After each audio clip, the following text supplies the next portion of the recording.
So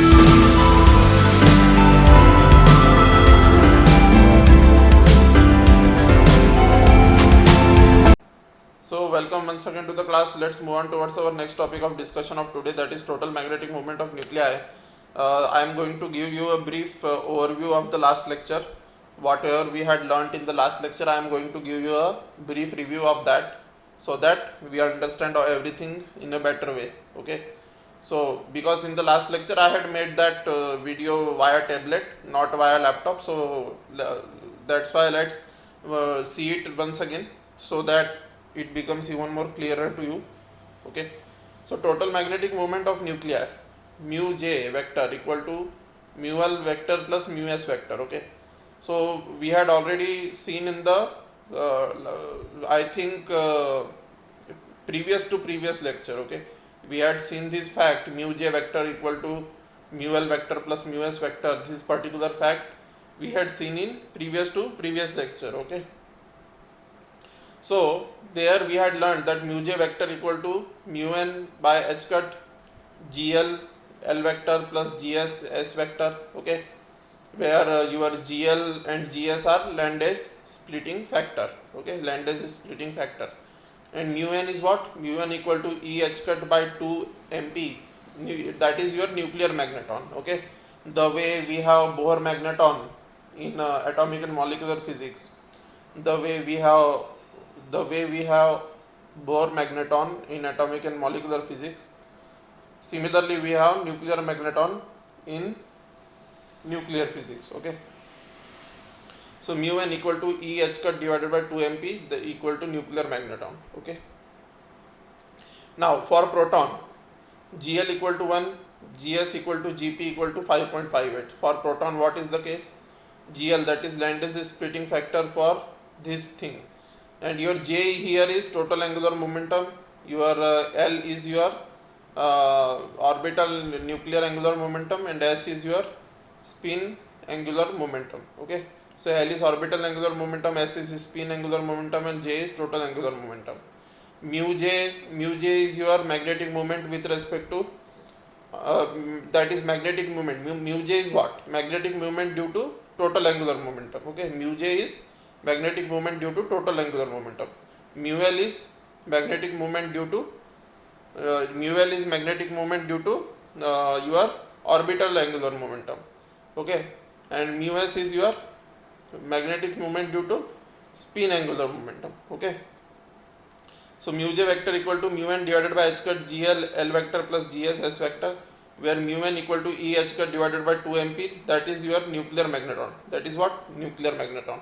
Okay, in this is unit mu n, that is this nuclear magneton is actually your unit of measuring the total magnetic moment. Okay, so mu n, that is nuclear magneton, is the unit of measuring your total magnetic moment of the nucleus.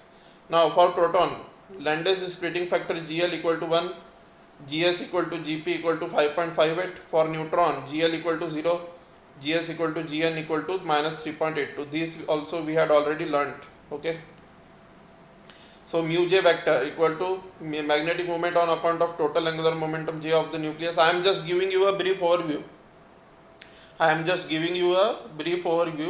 So that you understand everything very clearly from the upcoming segment onwards. Okay, because we are going to move on towards the problems. We are going to move on towards the solved problems. Okay, so before that you need a little bit overview of the last two lectures. That's why I am giving you the overview.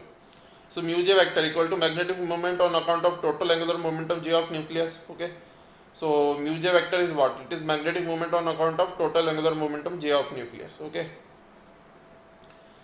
now mu l vector equal to magnetic moment on account of orbital angular momentum L of nucleus. Okay, this is also very clear.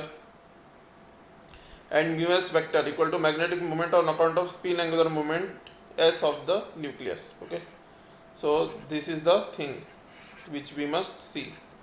So this also we had already discussed. Now the magnitude of mu j along the direction of j. Okay, so the magnitude of this particular thing mu j along the direction of j is what? How do we find the magnitude of any vector along any direction? we simply do the following thing: mu j vector dot j vector divided by j vector magnitude. That will be the magnitude of mu j along j direction. So it is denoted by mu I. Okay, and your mu j, how is it written? Your mu j will be substituted from here. Okay, your mu j value you will substitute from here. Mu j value you will substitute from here. And what about mu n? Mu n will remain as it is. And what about j vector? J vector you are going to substitute from here. Okay, from here you are going to substitute j vector from here. Okay, so this is the expression which you will get eventually. Okay, and after you take the dot product term wise, you will have to take the dot product term wise. So you will take dot product of this with this. Okay, then you will write it over here. Then you will take the dot product of this with this, and you will write it over here. Okay, then dot product of this with this, you will write it over here. Then dot product of this with this, you will write it over here. Okay, so this is the expression which you get then. Okay, and dot product is commutative. Cross product is not commutative, but dot product is commutative. You have already learned. Okay, that is, if we reverse the order of dot product, it doesn't matter. Okay, but if we reverse the order of cross product, then we need to put a negative sign. If we reverse the order of cross product, then what happens? You have to actually reverse the sign. Okay, if you take cross product in the opposite way, that is, instead of a cross b, you are taking b cross a, then you have to put a minus sign in order to hold the equality. Okay, but in dot product that is not the case. Dot product is commutative. So mu n by h cut j vector gl l square plus gl l dot s vector plus gs l vector dot s vector plus gs s square. Now what will happen? Now you have already learned the cosine rule. Okay, in the lower classes. You have already learned the cosine rule. Now how the cosine rule is being applied over here, let us see. Let us see how the cosine rule is being applied. Okay, how the cosine rule is being applied, let us see it over here. So suppose you have this vector, this vector, this vector. Okay, so you will take the direction to be like this. Okay, you will take the directions of these vectors to be like this. Okay, now L vector, suppose this is your L vector and this is your S vector. Okay, and then how the J vector will be defined?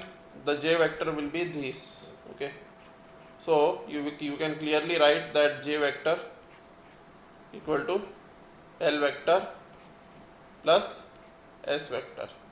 Okay, and this is evident from this triangle. Okay, you have already learned the triangle law of addition of vectors. Triangular law of addition of vectors you have already learned. Triangle law of addition of vectors you have already learned.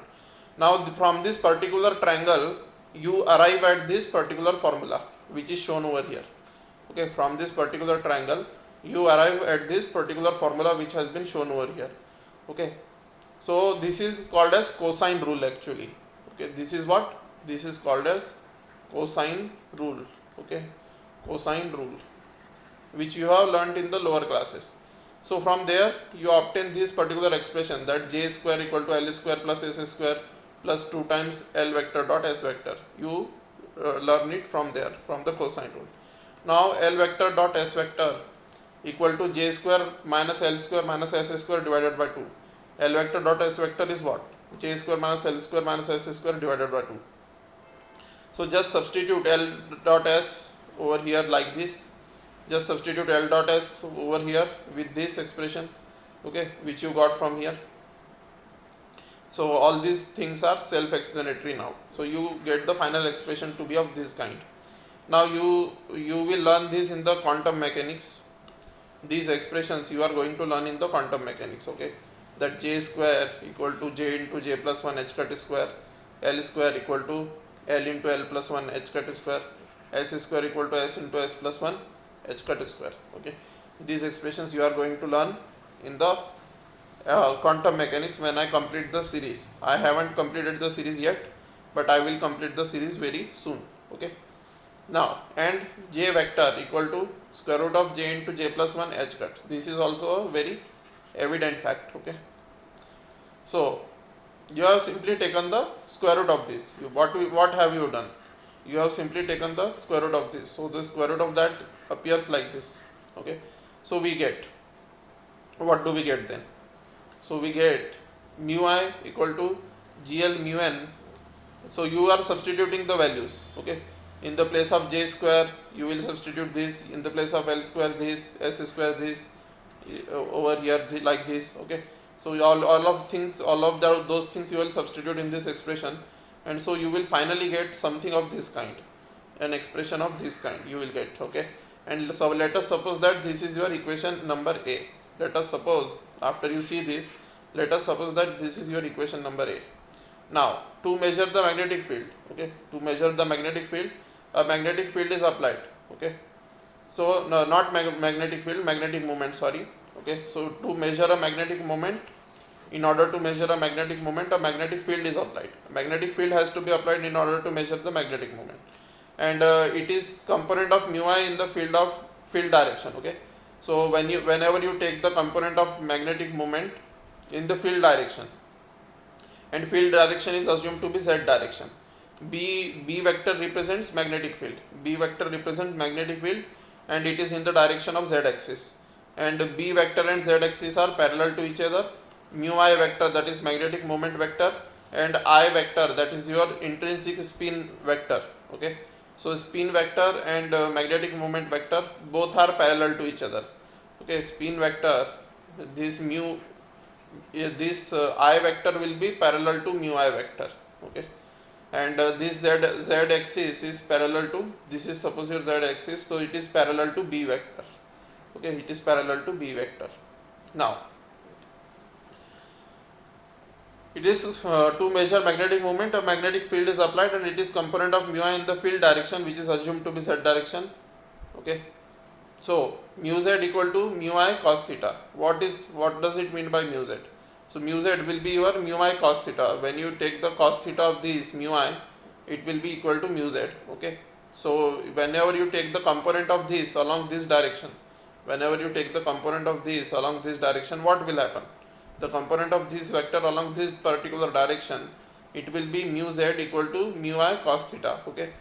And mu I will remain as it is, and the cos theta will give you I dot b. Now you have learned this in the lower classes, that how will you write the cross product, dot product of two vectors. So I dot b vector will be equal to IB cos theta. This also you have learned in the lower classes, right, by the definition of dot product. So from there we have substituted the value of cos theta like this. Okay. So whenever you do that, you get the value of cos theta like this. Okay. Now whether you write in the form of magnitude or simply you write the symbol doesn't matter, but these two things are, whether you write it like this or whether you write it like IB, or whether you write it like this, both mean the same thing. Okay. So mu I dot b vector, I vector dot b vector divided by I vector magnitude into b vector magnitude. Now there is one more step over here which I haven't shown. Okay. So one more step is there over here, mu I IB cos theta, okay, divided by IB. This is the thing which I haven't shown over here. Now what will you do? You will simply take these terms together. Okay. This term, and in fact no, not that term, sorry, just let me erase it. Okay. So you will take actually this term and this term together. These two terms you are going to take together. Now as soon as you take those two terms together, what will happen? You can see that component of I vector along z direction will be I cos theta. Component of I vector along z direction will be I cos theta, right? So you are taking the I cos theta, you are taking these two terms together and you are replacing it by Iz. Why are you replacing it by Iz?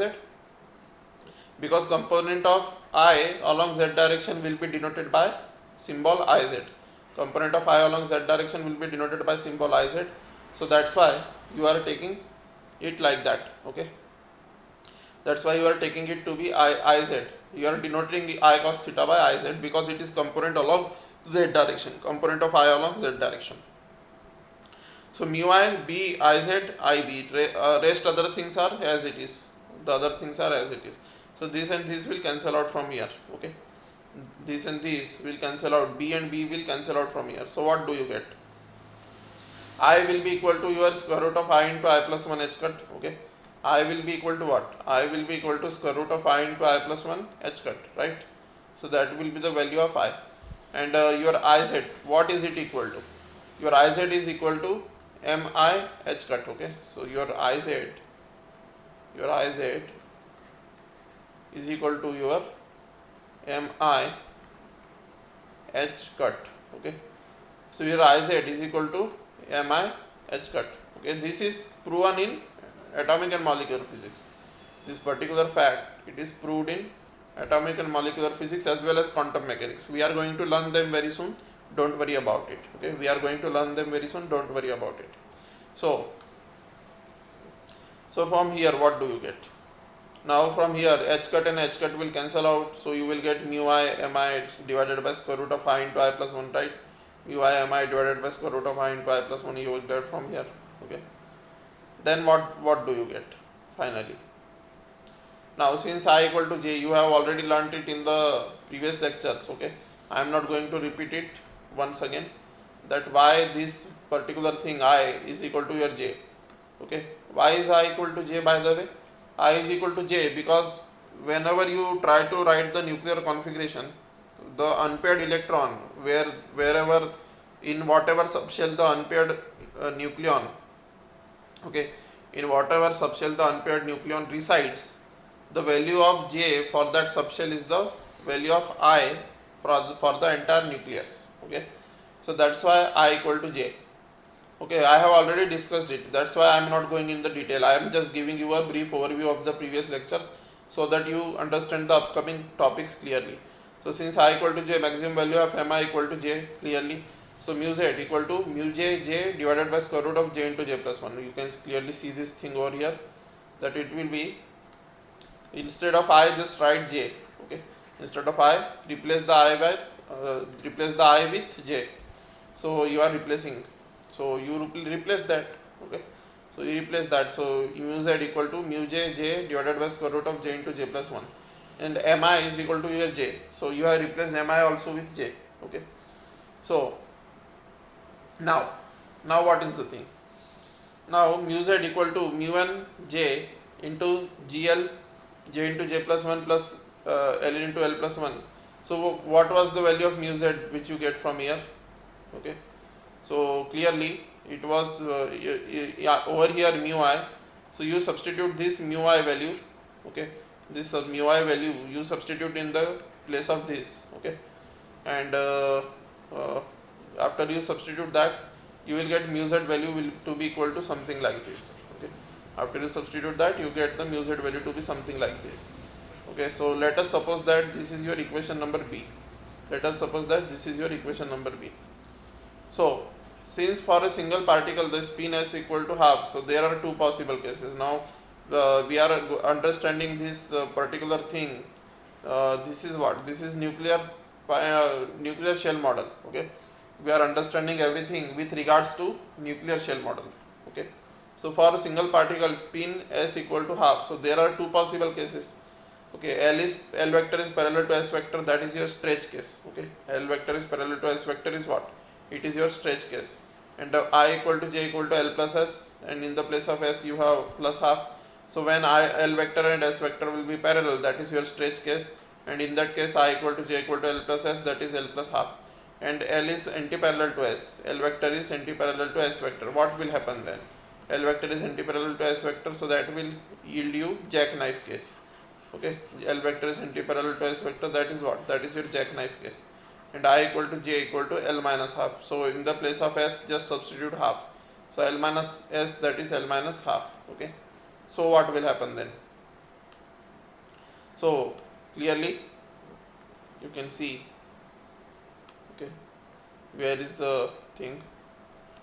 Yes, so mu z equal to this much for a stretch case. How did we get this?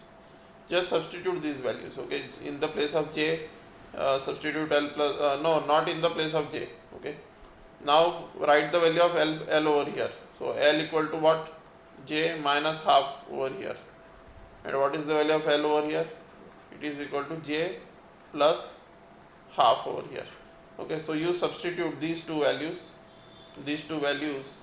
in this expression to find it in terms of j, okay. So just substitute those two values, and in the place of s substitute half, okay. And in the place of gl and gs don't substitute anything. So you get this expression mu z equal to j minus half gl plus gs by 2 for a stretch case you get, okay. So for a stretch case, first in order to find stretch case you substitute this. In order to find jackknife case you substitute this in this particular expression, that is equation b, okay. So you substituted those and you get mu z equal to this much for stretch case, mu z equal to this much for jackknife case, okay. So these two expressions you got. Now in case of odd a nuclei, what will happen in odd atomic mass number a nuclei? So in the case when atomic mass number a is odd, either proton number is odd, that is odd even nucleus, or the neutron number is odd. This is quite obvious, even odd nucleus, because only odd plus even, that is proton number plus neutron number is what? It is your atomic mass number. Proton number plus neutron number is atomic mass number. So if the atomic mass number a is odd, then either proton number should be odd or either neutron number should be odd. Only then the atomic mass number a will be odd. Because if both become even, both proton number and neutron even, if both proton number and neutron number, if both of them become even, then the atomic mass number a will become even, and if both of them become odd, then the atomic mass number a will become even again, okay. So in order to get odd a value, odd capital A value, then so you must have odd even nucleus or even odd nucleus. So we have the following possibilities then. For odd proton, the nuclei in which number of proton is odd. So in that case, the magnetic moment, okay, whenever the number of proton will be odd, the magnetic moment will be on account of proton, because when number of proton will be odd, the proton will be, one proton will be unpaired. When proton number is odd, then one proton is unpaired, okay. When proton number is odd, then what happens? When proton number is odd, then actually the proton is unpaired, okay. So the proton, when it is unpaired, one proton is unpaired, I mean other protons will be paired up, but one will be unpaired if there is odd proton, and the magnetic moment will be on account of this odd proton only. The magnetic moment will be on account of this odd proton only. So for proton, gl equal to 1, gs equal to 5.58 as already learnt, okay. So just substitute this, okay. So for j equal to L plus half, so for stretch case you substitute separately. So for odd proton, these values gl equal to 1 and gs equal to 5.58, just substitute for stretch case in this equation, and these two values again substitute for jackknife case in this particular equation. So you get the values of mu z, okay. That is, this is what? This is your stretch case, okay. This is your stretch case. So in stretch case, mu z equal to j plus 2.29, okay. And for j equal to L minus half, that is jackknife case, mu z equal to j minus 2.29 j divided by j plus 1, okay. So these are the two expressions which you get from here. Now for odd neutron, what do you get? So for odd neutron, gl equal to 0, gs equal to minus 3.82 for odd neutron, right? So this is what? This is your stretch case. This is your stretch case. So mu z equal to 1.91 in stretch case, okay. So you can clearly see this thing, that for stretch case, when you substitute the gl value equal to 0, so this term will vanish. So gs divided by 2. So gs divided by 2 means minus 1.91 will come over there, okay. And L minus half, then you will substitute these two values where? You will substitute them here, that is jackknife case, okay. So after you substitute those two values, mu z equal to 1.91 j divided by j plus 1. Okay, these relations define two curves. Okay, these relations, these four relations, that is this relation for stretch case odd proton. Okay, stretch case odd proton. Then this relation for jackknife case odd proton. Okay, then this case for stretch case odd neutron. Okay, and this case for jackknife case odd neutron. Okay, so these are the four things. So you will get four curves. You will get four curves. So these relations define two curves. Okay, two curves means in one graph there will be two curves for mu z versus I or j with values of j equal to L plus minus half. Okay, for each class of odd even nucleus. So for each class of odd even nucleus, mu z versus I or j will be plotted and j equal to L plus minus half according to jackknife case and stretch case will be taken. So for each class of odd even nucleus, those will be the two curves you get. The value of mu z are known as SCHMIDT values. The values of mu z, what are they known as? They are known as SCHMIDT values, and the curves are known as SCHMIDT lines. Okay, so how do you plot this? You can clearly see this, that this is for odd proton. Okay, this is for odd proton, and this is for odd neutron. Okay, this is for odd neutron. So you can clearly see these things. Now what is the case there over here? Okay, so just correct it from here. This is L plus half. Okay, and this is your L minus half. Just make a correction over here. Okay, so after you make those corrections, what happens? L minus half. Okay, so yes, L plus half, yes. So you make those corrections. So now what happens? Mu z versus I or j. So what happens? The stretch. Okay, the stretch case j equal to L plus half, and this is for odd proton. Okay, so what is the case? For odd proton, j equal to L plus half case, mu z equal to j plus 2.29. So it is clearly a straight line. When you plot mu z versus j, it will be a straight line from here from this expression, because y equal to mx plus c. It is satisfying what? It is satisfying y equal to mx plus c straight line equation. Okay, now j equal to L minus half. So the other curve which is over here, the other curve which is like this over here, that will be what? That will be the result of this particular expression. Now this particular for odd neutron, what do we have? This is the expression for stretch case for odd neutron. Okay, so for odd neutron this is the curve. So for stretch case this is the graph. For stretch case this is the graph. Okay, so it is straight line parallel to x-axis. It is straight line parallel to j-axis. And why it is straight line for L plus half? Because it is constant value. It is constant value. So that's why straight line parallel to j-axis. Okay, and from here j equal to L minus half, mu z equal to 1.91 j divided by j plus 1. So it is jackknife case. Jackknife case means this case. So the graph looks something like this. The graph looks something like this. Okay, so the graph for this expression, that is jackknife case of odd neutron. So for jackknife case of odd neutron, the graph looks something of this kind. Okay, now magnetic moment of nuclei. Okay, magnetic moment of nuclei like H13, He24, H13, He23, C613, N713, etc. are fairly predicted by this nuclear shell model. Okay, so this particular nuclear shell model fairly predicts the magnetic moment of the nuclei like H13, He23, okay, C613, N713, etc. So the magnetic moment of these nuclei H13, He23, C613, N713, etc. are fairly predicted by this particular model of nuclear shell model, that is your single particle nuclear shell model. So this model fairly predicts the magnetic moment of these four nuclei. So these four nuclei you must remember for writing in your examination. Okay, so you must remember this. Now predict the characteristic of the ground state of O817S, that is oxygen 817, sulfur 1633, copper 2963, bismuth 83 209. Okay, so let us see oxygen 817. So Z equal to 8, right? So oxygen 817, Z equal to 8, and N, capital N, that is number of neutron, that will be equal to what? So number of neutron will be 17 minus 8, which is equal to 9. Okay, so now no need to write nuclear configuration with respect to proton. Okay, because number of proton equal to 8. Okay, number of proton in oxygen is equal to what? Number of proton in oxygen is equal to 8. Now number of proton in oxygen, as it is equal to 8, so what will happen? As the number of proton in oxygen, that is equal to 8, so it is even number. So number of proton is even number, so what will happen?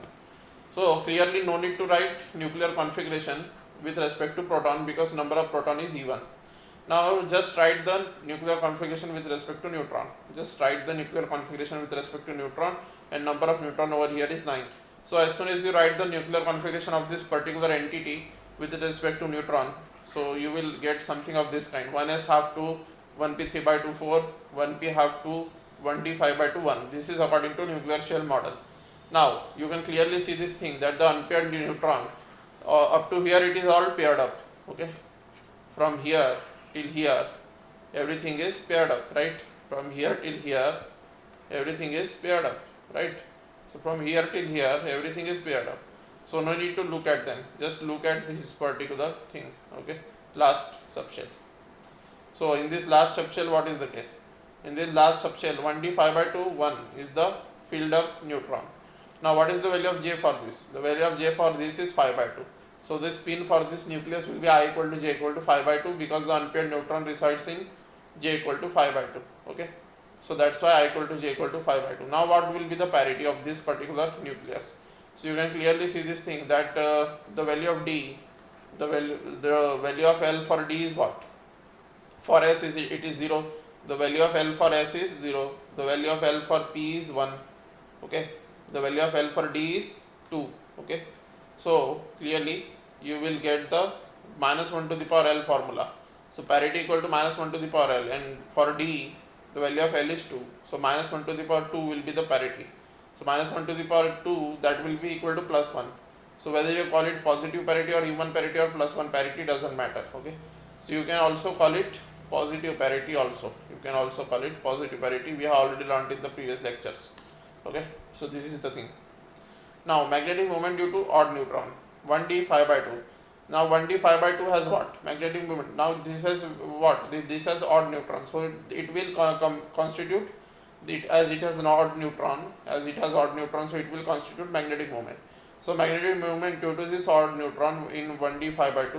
So magnetic moment due to this odd neutron, what will it be equal to? So magnetic moment due to this odd neutron will be equal to mu z equal to minus 1.91. How did we come to know this? How did we come to know this particular fact? So I am telling you right now. Okay, so from here what was the value of L you got? You got the value of L to be equal to 2. And what is the value of J that you got? That was equal to 5 by 2. Now 5 by 2 can be written as 2 plus half. 5 by 2 can be written as 2 plus half, right? 5 by 2 can be written as 2 plus half. Now 2 plus half case is what? It is stretch case. 2 plus half will be stretch case, because 2 plus half equal to L plus half, right? Because value of L is 2, so it will be equal to L plus half. Okay, so it is stretch case. ST means stretch case. So you can clearly see over here. Now odd neutron, number of neutron odd, and stretch case, what is the value of mu z? When number of neutron is odd and the case is stretch case, when the case is stretch case and number of neutron is also odd, what is the thing? Okay, so when the case is stretch case and number of neutron is odd, you have mu z equal to minus 1.91, right? So the value of mu z for this nucleus will be minus 1.91, as J equal to L plus half equal to 2 plus 1 by 2 equal to 5 by 2. You can clearly see this thing. Okay, as J equal to L plus half equal to 2 plus half equal to 5 by 2. So mu z equal to minus 1.91. You can clearly see this thing over here. Okay, now how do we find the quadruple moment for this particular nucleus? Let us see. So Q equal to minus 3 by 5 into 2i minus 1 divided by 2i plus 2 Ra square. We have already learned this in 4 lectures ago. This fact we have learned 4 lectures ago. So minus 3 by 5 into 2i minus 1 divided by 2i plus 2 Ra square. So clearly value of I, what is the value of I? Value of I is 5 by 2. So substitute 5 by 2 over here. So in the place of I, substituted 5 by 2. In the place of Ra, what do we have? In the place of Ra, we have R naught to the power 1 by 3. We are assuming it to be spherical nucleus. we are assuming it to be spherical nucleus. So Ra equal to R naught a to the power 1 by 3. So just substitute value of Ra equal to R naught 1 to the power, just substitute the value of Ra equal to R naught a to the power 1 by 3 from here over here. So what do you get? R naught square a to the power 2 by 3. Okay, you will take the square of this on both sides, so you will get this expression. Okay, so minus 3 by 5, 2 into 5 by 2 minus 1 divided by 2 into 5 by 2 plus 2 R naught square a to the power 2 by 3. Okay, so minus 3 by 5 into 4 by 7. So 5 minus 1 equal to 4, 5 plus 2 equal to 7. So 4 by 7. And R naught value. R naught value is what? R naught value is 1.2 into 10 to the power minus 15. Actually, the value of R naught is 1.2 plus minus 0.1. Okay, into what is the value of R naught? You have learnt it in the second lecture of this series. Okay, so this is the value of R naught. Okay, 1.2 plus minus 0.1 into 10 to the power minus 15. Okay, this is the value of R naught. That is, it ranges from 1.1 to 1.3 into 10 to the power minus 15. Okay, into 10 to the power minus 15. So 1.1 to 1.3 it ranges. That is, this particular figure 1.2, even if you write 1.1 then also it is okay, even if you write 1.3 then also it is okay. So it ranges from 1.1 to 1.3. okay, if it is given in the question, then you must take that particular value. If the value of R naught is given in the question paper, then you must take that particular value. If it is not given, then take 1.2 into the 10 to the power minus 15. If the value of R naught is not given in the question paper, then what should you do? You should simply take 1.2 into 10 to the power minus 15 value. So as soon as you substitute that value, minus 3 by 5 into 4 by 7 into 1.2 into 10 to the power minus 15 square into what is the value of A? The value of A is 17. How is it 17? Okay, so you can see over here it is 17. Okay, atomic mass number A, that is your 17. So you substituted that value. So 17 to the power 2 by 3. After you put all these values in calculator, what do you get? After you put all these values in calculator, you will get a value of this kind. You will get a value of this kind, that is minus 0.0326 into 10 to the power minus 28 meter square. Okay, this is the value which you will get. Now 10 to the power minus 28 meter square, what does it mean? 10 to the power minus 28 meter square is equal to 1 bar. Okay, 10 to the power minus 28 meter square is equal to 1 bar. So 10 to the power minus 28 meter square, that will be replaced by bar. Okay, so that is Q equal to minus 0.0326 minus 0.0326 bar. So that is the value of Q, that is the value of your quadrupole moment. So minus 0.0326 bar, that is your quadrupole moment, and that is the value of Q. Okay, so you get that. So as 1633, as sulfur 1633, so what do you get? Z equal to 16. Okay, so number of proton it is equal to 16, number of neutron it is equal to what? Number of neutron equal to 33 minus 16, and that is equal to your 17. Number of neutron equal to 33 minus 16, and that is equal to your 17. So that is what? That is odd n. Okay, so number of neutron is odd, number of proton is what? Number of proton is even, and number of neutron is 33 minus 16 equal to 17, that is your odd. So no need to write with respect to proton, no need to write with respect to proton, whereas the number of proton is even, so no need to write with respect to that. Now number of neutron equal to 17, that is your odd, as number of neutron is odd. So what will happen? You have to write the nuclear configuration with respect to neutron. Okay, as the number of neutron is odd, so write the nuclear configuration with respect to neutron, because as the number of proton is even, as the number of proton is even, so no matter whether you write its nuclear configuration of whether you write its nuclear configuration with respect to proton or not, it does not matter, because number of proton is even, so it will not contribute to the magnetic moment or any other attribute. So no need to write with respect to Z, just write with respect to n. So we have written with respect to n over here. Okay, so after you have written that with respect to n over here, 1s 1 by 2 2, 1p 3 by 2 4, 1p 1 by 2 2, 1d 5 by 2 6, 2s 1 by 2 2, 1d 3 by 2 1. Okay, so from the nuclear shell model you have written this nuclear configuration of sulfur with respect to neutron. You have successfully written it. Okay, now what will happen? Now let us see. So I equal to J. So from here, what do we get from here? Let us see. Okay, so I equal to j equal to 3 by 2. You can clearly see this thing, that the unpaired neutron goes over here.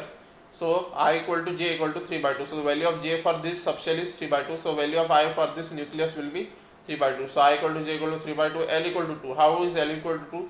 Because going in D subshell. So for S, value of L is 0. For S, value of L is 0. For P, value of L is 1. For D, value of L is 2. Okay, so for D, value of L is 2. So that's why we have taken it. Okay, so value of L is 2 for D. Now parity equal to minus 1 to the power 2. How is it equal to minus 1 to the power 2? Because the value of L, again it is 2. Okay, for this subshell already found out just some moments ago. So L equal to 2. So parity is minus 1 to the power L. Parity is minus 1 to the power L. So minus 1 to the power 2, that will be equal to 1. Okay, minus 1 to the power 2, that will be equal to 1, and that will be your E1. Okay, so parity equal to 1 equal to E1 here. Okay, so it is E1. The magnetic moment of this nucleus due to odd neutron 1d 3 by 2 1. Now what is the magnetic moment? Now this is the case of odd neutron. So for odd neutron, what do we have? For odd neutron, these are the two cases we have. Okay, for odd neutron we have the following two cases, right? Now which case will apply over here? Whether stretch case will apply or jackknife case will apply. So let us see which case applies over here, whether stretch case or jackknife case. So the thing is, you can clearly see this thing, that 2 minus 1 by 2 is equal to your 3 by 2. Okay, so in the place of 2 substitute L, because L equal to 2, so it will be like this. So minus 1 by 2, that is 3 by 2 is what? 3 by 2 is your j. Okay, so L minus half equal to j. So this is what? This is your jackknife case. Okay, clearly j equal to L minus half, j equal to L minus half. So it is what? It is jackknife case. So you can clearly see this thing over here, that for jackknife case, when j equal to L minus half, for jackknife case we have mu z equal to 1.91 j divided by j plus 1. Mu z equal to 1.91 j divided by j plus 1. So mu z equal to 1.91 j divided by j plus 1. Okay, so mu z equal to 1.91 j divided by j plus 1, as j equal to L minus half, already proved some moments ago. So mu z equal to 1.91 j divided by j plus 1. Now in the place of j, what do we have? In the place of j, just substitute this value 3 by 2.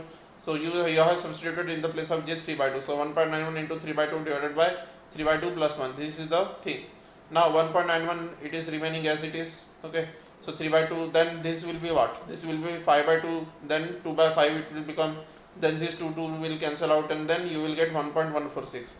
What do we get? We get 1.146. Now this value of mu z we have got 1.146. It is in terms of nuclear magneton. Okay, just remember that we are writing this unitlessly. Although we are writing magnetic moment mu z unitlessly. Okay, but it is in terms of mu n. So in strict sense, 1.146 mu n is the value of mu z over here. Okay, 1.146 mu n is the value of mu z over here. Okay, in terms of nuclear magneton. So we always ignore nuclear magneton while writing. Because there is no point in writing it.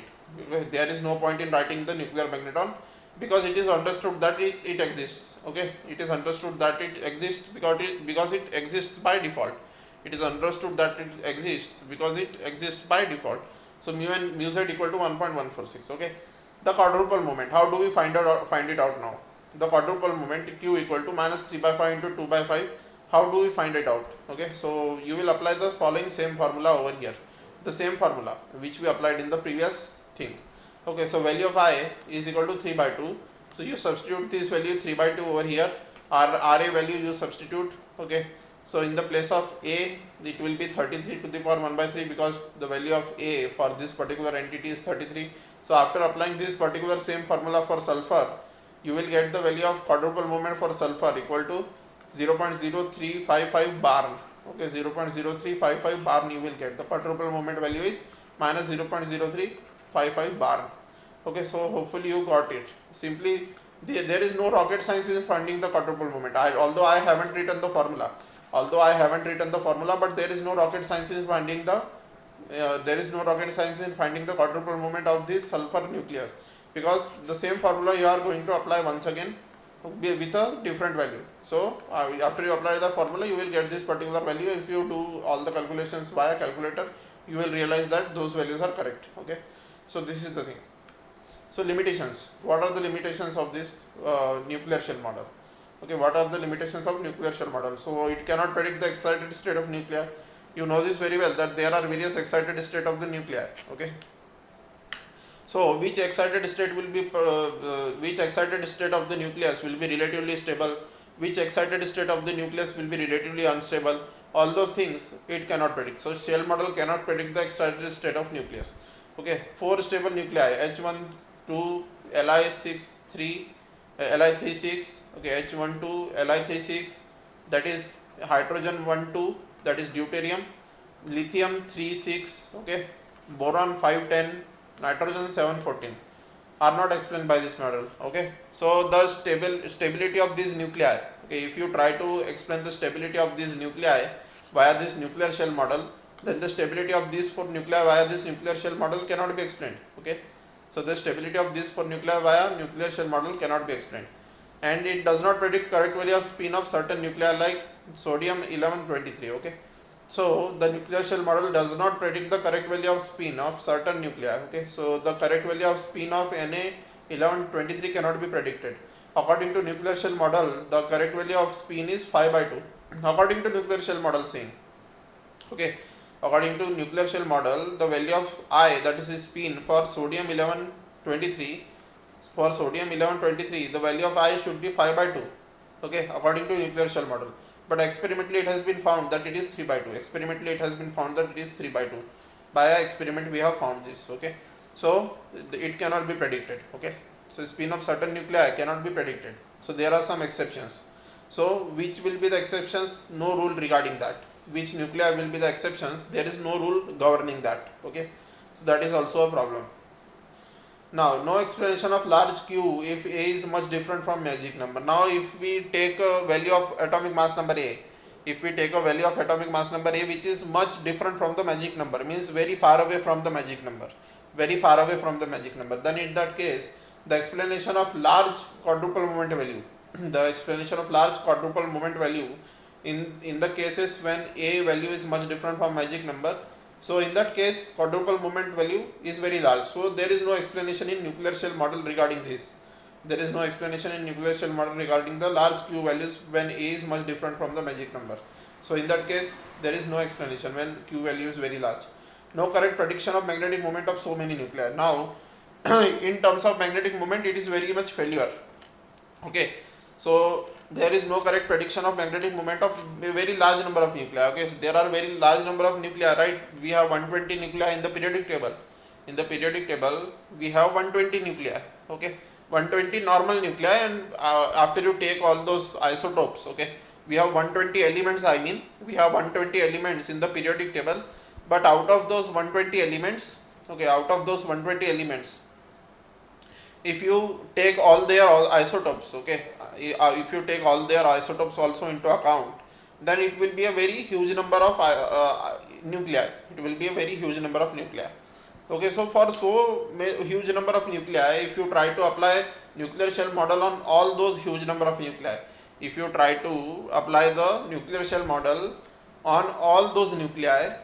then there will be no correct prediction of magnetic moment of many nuclei. Okay, so there will be so many nuclei where magnetic moment will be calculated wrongly. Okay, there will be so many nuclei where magnetic moment will be calculated wrongly by the nuclear shell model. Okay, so the nuclear shell model wrongly predicts the magnetic moment of many nuclei. Okay, nuclear shell model wrongly predicts the magnetic moment of many nuclei. So not one or two, so many nuclei. Okay, so in terms of magnetic moment, it is a very high level of failure. In terms of magnetic moment prediction, it is a very high level of failure in nuclear shell model. Okay, now over here we haven't discussed these two nuclei. This particular nuclei we haven't discussed, and this particular nuclei we haven't discussed. Okay, so the way I solved these two nuclei, similarly you have to solve this particular nuclei and this particular nuclei. Similarly you have to solve. So those are your homework. So you must certainly solve those. Okay, So those are your homework. Now there will be an end screen. Now the video is over. Now there will be an end screen to the end of this video. Okay, at the end of this video there will be an end screen. Now you just click on that end screen and watch the nuclear and particle physics series from the very beginning. Okay, if you are new to this class and if you are new to this channel, then you should click the end screen of this video. That is the nuclear and particle series playlist is there in this end screen, and just click that and start watching from the very first lecture. You will understand each and everything very clearly. So thank you very much.